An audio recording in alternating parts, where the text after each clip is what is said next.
How to activate NFL Sunday Ticket on Smart TV.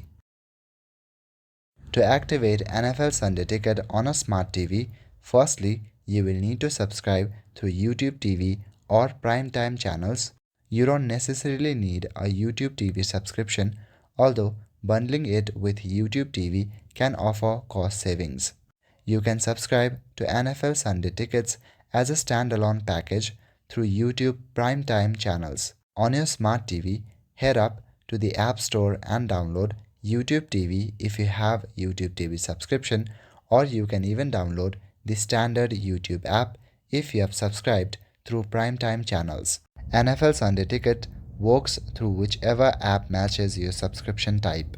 Launch the app and sign in using the Google account linked to your NFL Sunday Ticket subscription, and if not, you won't gain access. Once signed in, on your YouTube TV, find the NFL channel page or look under the Home tab for live or upcoming games.